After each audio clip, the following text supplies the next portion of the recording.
¿Se acuerdan de la chica de contenido de ayer, la que me gritó Raquel?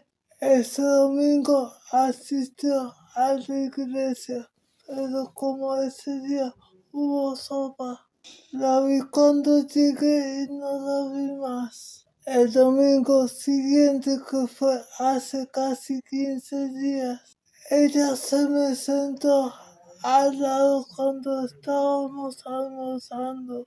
Y ahí fue que la vi bien. Ella tiene pequitas en la cara y tiene un cuerpo muy bonito. Y no sé, pero como que me empezó a gustar. Cuando llegué aquí a la casa le escribí y pasamos toda la tarde hablando. De una vez ella me empezó a contar lo tormentosa que ha sido su vida.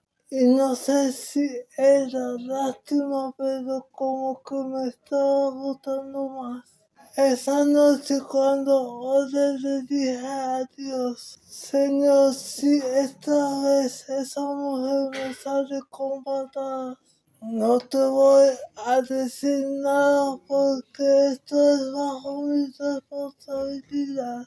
Pero sí voy a dejar que las cosas se den solas. Pero como todo el que me conoce sabe que yo soy más alto dado que quién sabe. El jueves se lo dije y ella me dijo que lleváramos las cosas con calma. Ok, toda esa semana fue lo mismo. Esa mujer quejándose de todo. El sábado en la mañana me acababa de despertar y antes de rezar y leer la Biblia, como era pendiente de ella, fui directamente al WhatsApp. Y efectivamente tenía un mensaje de ella que decía: hoy no amanecí nada bien, ando toda deprimida. Y aunque no sé si era que yo tenía el Chucky activado, porque me parece que en todo caso lo volvería a hacer.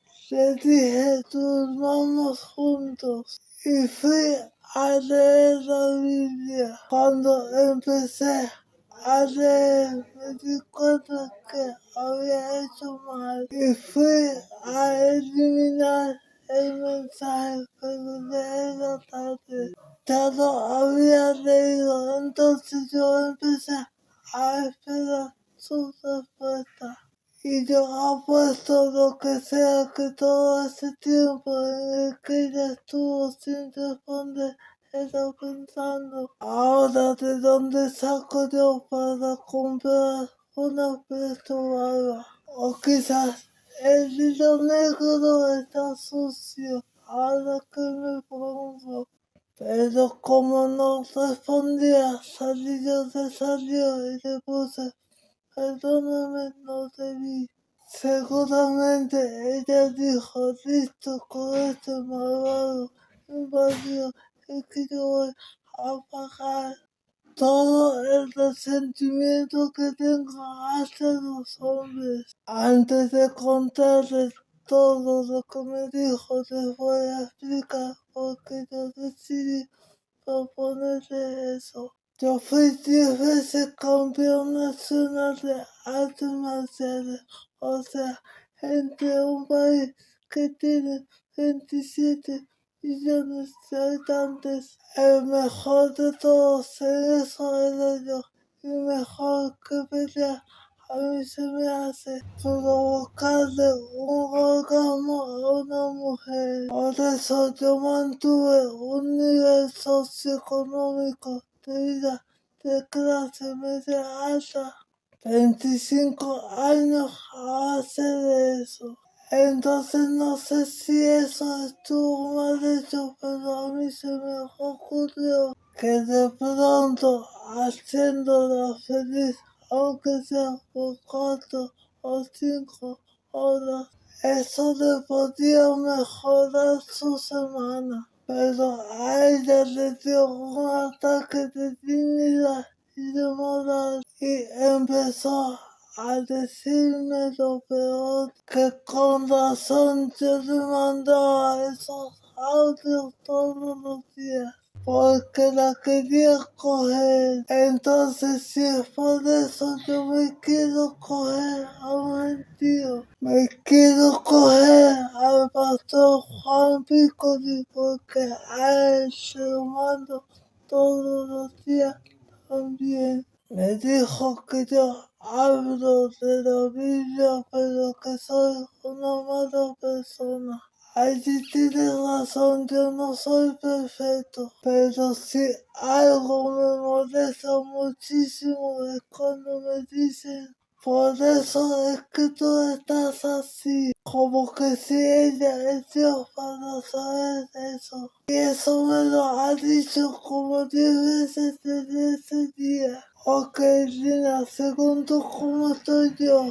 Porque ya hay muchos días que hago hasta 6 comidas. Tengo ropa hasta para regalar y todo lo que voy necesitando para hacer el trabajo del Señor. Él mismo me lo ha ido dando en su tiempo perfecto. Tengo ojos de muñeca, apenas me acuesto y eso es a dormir. Y para no caer en detalles, si a mí me pusieran a escoger el salir de esta condición, pero teniendo tu vida, te lo juro que prefiero quedarme así. Y fíjate tú que a mi Dios no me abandona, porque ya yo me había hecho la porno en la cabeza. La saco a comer y la llevo a un hotel. Y ahí se iba, ahí lo que tengo ahorrado para el rato. Ok, el domingo ella no. Continuará. Palabra y testimonio de vida.